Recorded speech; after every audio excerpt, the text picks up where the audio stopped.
Hey, salut à tous, c'est Axel. Alors le test du Note 8 est en cours de réalisation, j'ai pris du retard mais vous savez pourquoi, hein. Maintenant j'ai un vrai taf entre guillemets. Et aujourd'hui je voulais vous parler de quelque chose d'un petit peu différent, je voulais vous parler tout simplement d'un casque que j'ai testé ces derniers mois et c'est dans un contexte un peu particulier. Il s'avère que je suis un petit peu sportif et j'aime bien écouter de la musique quand je fais du sport. J'ai essayé différentes possibilités et notamment j'avais publié une vidéo, j'essaierai de la mettre dans les commentaires, enfin dans la description, d'écouteurs sans fil. Ce qui m'intéresse c'est le côté sans fil, hein. Le sport avec un fil c'est pas super pratique et c'était des écouteurs optimisés qui se coinçaient dans les oreilles, c'était bien mais ces trucs là ils partaient, ça gérait mal la sueur.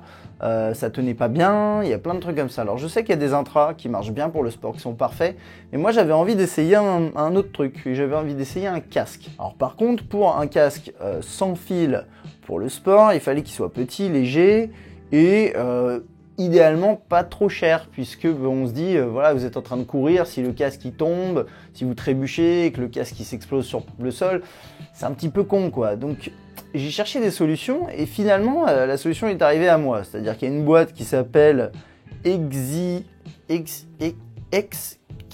Exquisite qui m'a contacté et m'a dit voilà, j'ai des produits, est-ce que tu veux les tester? Alors moi je me suis dit ok, pourquoi pas. Ils ont notamment ce casque qui est il a un nom celui-là, c'est le OE100, qui est un casque sans fil, qui est vendu notamment sur Amazon et qui coûte 30 balles. Donc 30 balles pour un casque audio sans fil. Je me suis dit ça coûte vraiment pas cher, ça doit être un peu de la merde. Et aujourd'hui dans cette vidéo je vais vous parler de ce que j'en pense. Et à la fin je vous donnerai d'ailleurs un petit résumé des points à surveiller si vous voulez vous acheter un appareil de ce type, un accessoire de ce type, que ce soit celui-là ou un autre, moi en fait je m'en fous. Mais vraiment sur cette expérience de casque pour le sport, sans fil et plutôt de petite taille, compact, léger. Dans la boîte avec l'OE100, vous avez le casque, hein, ça c'est assez logique, et puis vous avez quelques câbles, vous avez notamment une rallonge en jack, comme ça vous pouvez quand même l'utiliser en jack, ça c'est plutôt intéressant quand même, hein. C'est-à-dire que vous avez quand même un port jack dessus. Je crois que c'est assez standard hein, sur les casques sans fil, mais c'est intéressant de le relever. Et puis vous avez un câble USB micro USB qui vous permet tout simplement de le recharger. Il charge en micro USB. Notez juste une chose, ce casque, si vous le recherchez en particulier, c'est OE100 ou BH100. Ça dépend des sites, ça dépend des distributeurs. C'est un truc assez standard, hein. C'est un produit, pour tout vous dire, c'est une chinoiserie assez standard qui doit être déclinée sous pas mal de noms. Ok, on va passer au casque à proprement parler. Je vais me rapprocher un tout petit peu de vous et je vais vous le montrer. Donc il ressemble à ça. Il a une particularité, c'est qu'il fait assez cheap, donc bas de gamme, et c'est pas surprenant étant donné son prix. C'est-à-dire que si vous le secouez, vous allez écouter. Ça fait un bruit un petit peu comme s'il allait rendre l'âme assez rapidement. Je vous en parlerai un petit peu plus tard parce que moi je l'ai utilisé quelques mois et au final il tient bien. Donc vous voyez, attention aux premières impressions et c'est ça qui est intéressant dans les retours d'expérience après plusieurs mois d'utilisation. Vous avez cet arceau ici qui est dans une sorte de plastique avec de la mousse derrière, hein. C'est du très très grand classique. L'arceau ici est ajustable, voilà, des deux côtés, de cette façon-là. Alors j'essaie de vous le montrer, hein. Je ferai pas de plan pour cette vidéo, vous savez, maintenant je passe en mode un petit peu freestyle et tant pis si la qualité est moins bonne. Donc vous pouvez quand même être bien large, hein. Regardez là, j'ai de la marge. Et serré au max, c'est pas si mal non plus quand vous faites du sport, hein, parce que si vous courez, ça bouge et voilà, c'est bien de l'avoir le plus serré possible. Vous avez quand même, et là je vais essayer de vous le montrer, vous voyez les petits câbles ici, peut-être que vous ne les voyez pas, c'est des câbles, c'est des câbles plats qui permettent de relier tout simplement les deux écouteurs entre eux. Et ils ont l'air assez fragiles, cela étant dit j'ai pas eu de problème pour l'instant, mais ils ont l'air quand même assez fragiles. On continue et cette fois avec bien sûr la partie écouteurs à proprement parler. Ils sont petits, c'est un petit casque, c'est un casque qui est compact et qui est extrêmement léger également et du coup ça lui donne un côté complètement bas de gamme. Mais il faut faire attention, encore une fois comme je disais, les premières impressions ne sont pas toujours les bonnes. Cela étant dit, voilà, c'était le but aussi, hein. Le but c'était de trouver quelque chose qui soit d'entrée de gamme pour faire un peu ce que je veux avec.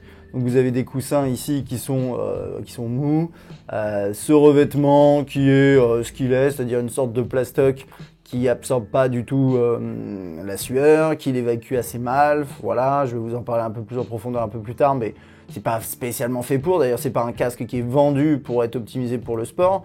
Et vous avez cet espace-là qui est, finalement, c'est un petit casque. Donc, si vous aimez pas ce genre de casque, parce que c'est assez inconfortable pour vous, attention, ça vous plaira pas forcément.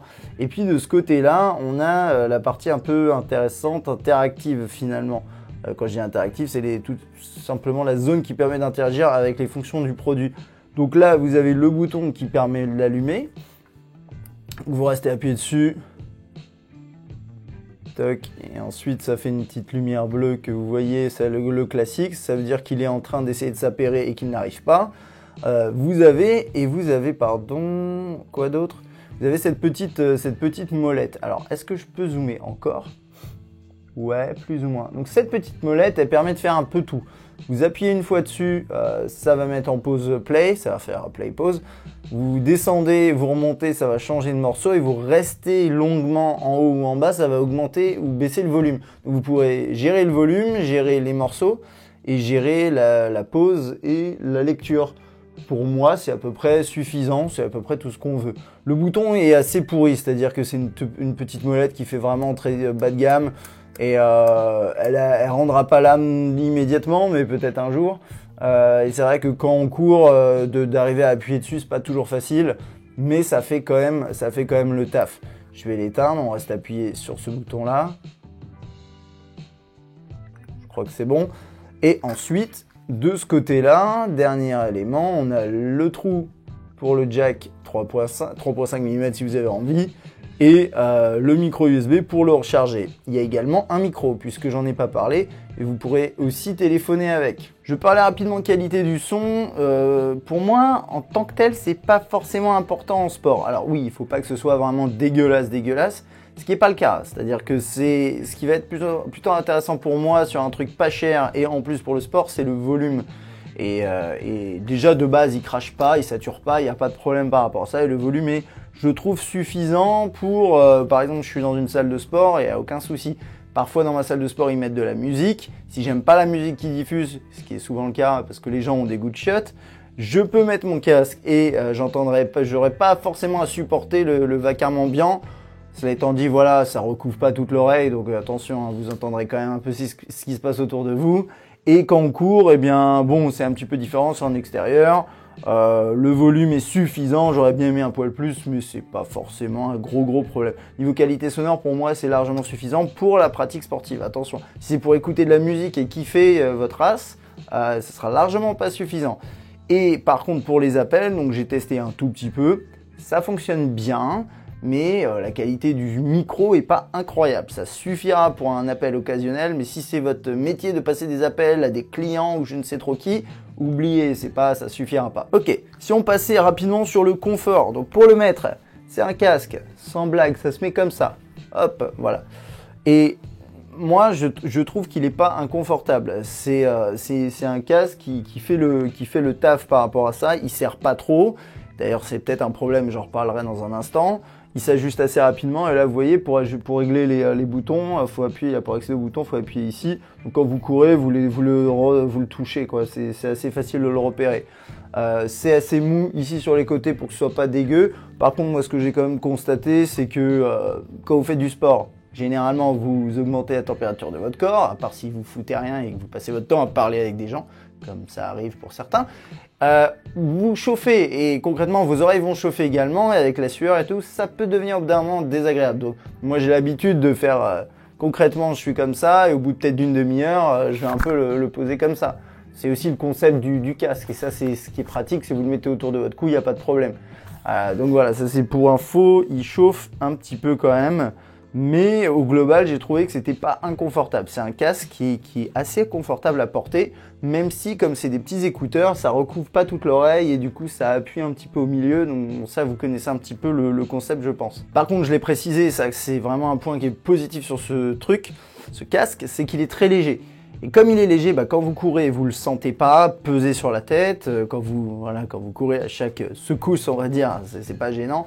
Et pareil, quand vous faites du sport en salle ou quoi que ce soit, c'est pas gênant, c'est pas un problème. Maintenant, est-ce qu'il tient bien en utilisation sportive? Et du coup, je fais un peu la transition vers cette partie du test qui est finalement importante à mes yeux, parce que c'était vraiment l'objet de ce test. C'est en course. Moi j'ai deux cas de figure, hein. C'est course et salle de sport. Après si vous en avez d'autres, extrapolez un peu les informations et vous verrez. Donc en course, moi j'ai trouvé que ça allait, il tient assez bien et finalement mais c'est un petit peu la limite de ce casque, c'est-à-dire que même au plus serré, eh bien on va avoir un petit peu peur qu'il bouge parce qu'il a tendance à se promener un tout petit peu. Alors donc attention, pour la course, je trouve que c'est pas idéal. Après avec la sueur, bon bah ça glisse peut-être un petit peu, donc ça c'est à prendre en compte. Faut pas oublier que c'est pas un casque à la base qui est pensé pour le sport. C'est moi qui ai décidé de l'utiliser pour ça, pour voir un peu ce que ça valait. Donc ça c'est un des points importants. Il sert peut-être pas assez quand il est au minimum et quand vous courez, vous avez justement besoin d'un casque qui accroche un peu plus. Donc ça c'est à noter. Par contre, je trouve que pour le reste, ça va. En salle de sport, c'est un peu différent, c'est-à-dire que vous bougez normalement un peu moins, en tout cas de manière moins violente. Ça dépend ce que vous faites bien sûr, mais moi j'ai essayé, si vous faites des abdos, ça tient, si vous faites tout ce que vous voulez d'autre, ça va. Après, il peut gêner bien sûr comme n'importe quel cas, si vous faites des gestes avec des barres ou des trucs comme ça et que ça passe au-dessus de la tête, bah, ça frotte, hein. Après c'est une question de logique. Il y a quand même des choses à noter, c'est par exemple si vous faites un exo de type des dips, bah, vous penchez la tête en avant et du coup bah, le casque il peut avoir tendance à glisser vers l'avant. Donc soit je l'enlève, soit je le mets autour du cou, soit je le mets un peu en arrière comme ça. J'ai l'air d'un crétin pour que ça tienne. Donc ça c'est encore, je relaie le fait à nouveau, enfin j'accentue ce point-là, il sert pas assez et du coup ça c'est une des faiblesses finalement de ce casque en utilisation sportive. Côté autonomie, parce que c'est quand même important, il a une batterie de 250 mAh et ils annoncent 8 heures d'autonomie en utilisation et 1 heure de recharge, de temps de recharge. Alors j'ai pas fait mon test classique d'autonomie, je le fais pas sur ce genre de produit, je trouve que ça n'a pas vraiment d'intérêt, enfin en tout cas moi je le fais pas. Après ce que je sais c'est que je l'utilise à peu près 3 fois par semaine, à peu près 3 à 4 heures par semaine, que je suis tranquille et que je le recharge à peu près toutes les 2 semaines. Et le recharger comme c'est en micro USB, c'est pas prise de tête, c'est pas un chargeur à part. C'est en gros vous avez votre chargeur de mobile, si vous avez un mobile qui charge en micro USB bien entendu. Vous le branchez quand vous y pensez à un moment et puis vous serez tranquille. En gros, c'est un peu le concept, hein. Moi, j'ai jamais pour l'instant, je me suis jamais retrouvé à la salle de sport avec plus de batterie, même en l'utilisant 2 semaines d'affilée. Bon, alors voilà, après, il faut juste penser à le recharger, mais globalement, niveau autonomie, je trouve qu'il s'en sort plutôt bien. Pour conclure, je dirais simplement que sur ce modèle en particulier, je trouve qu'il fait le taf, même s'il n'est pas fait pour le sport, au final vous pouvez l'utiliser pour faire du sport. Attention, ça dépend bien sûr du type d'activité que vous pratiquez, parce que comme je disais, un des défauts de ce casque, c'est qu'il sert à mon avis pas assez, il tient pas assez sur la tête, et du coup potentiellement ça peut être un problème. Par contre, comme je vous ai dit, pour courir, c'est bon. Pour faire de la muscu par exemple, il n'y a pas de problème. Si vous faites du saut à la perche, ça sera peut-être un peu compliqué. Maintenant, pour la qualité du son, je vous en ai parlé, je trouve ça largement suffisant. Attention quand même à voir en fonction de votre utilisation. Si vous êtes dans une salle de sport où la musique de base vous l'aimez pas et que le volume est vraiment énorme, ça sera pas suffisant. Vous n'arriverez pas à couvrir ce volume et en fait, ce sera un mélange dégueulasse de musique dans vos oreilles. Ce sera pas très intéressant. Et puis comme je disais, son design fait un petit peu cheap, un petit peu bas de gamme, mais à la fois c'est un casque à 30 balles. Donc qu'est-ce qu'on peut lui demander de plus? Je sais pas. C'est vrai que si vous cherchez sur Amazon, à mon avis, on peut en trouver des encore moins chers ou sur Alibaba, genre de site.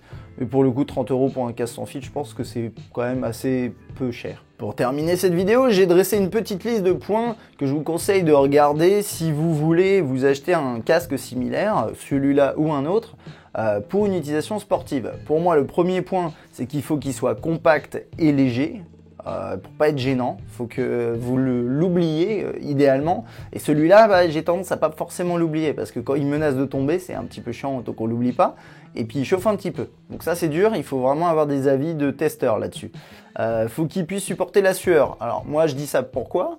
Parce que j'ai un casque de chez Bose avec un revêtement un peu différent, un peu plus confortable, mais qui tolère absolument pas la sueur, qui part en cacahuète à chaque fois. Et j'en achète quasiment tous les ans, tous les 2 ans, parce qu'en fait le revêtement il se barre. Vous allez me dire pourquoi t'achètes toujours le même du coup, parce que je le trouve très bien.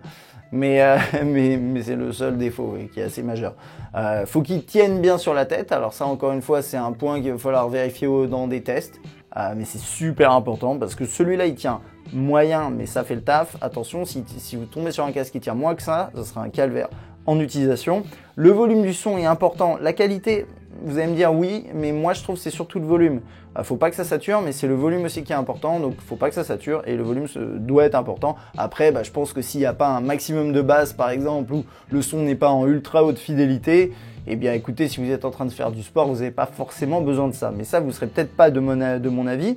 Le côté intéressant, pratique pour les boutons, donc ça à regarder niveau ergonomie, comment ça se passe, où sont les boutons, où ils sont positionnés, est-ce que vous pouvez changer de morceau, est-ce que vous pouvez changer le volume aussi, parce que c'est assez intéressant je trouve de le faire sans avoir à sortir le smartphone de la poche. Et dernier point pour ceux et celles qui ont une utilité du micro, c'est tout simplement vérifier que le micro est de bonne qualité. Là pareil, et ça se vérifie à travers la lecture et la consultation de tests de ces produits. Voilà, c'est à peu près tout pour cette vidéo, pour ce petit test de ce casque, le OE100 de chez Exquisite, quelque chose comme ça.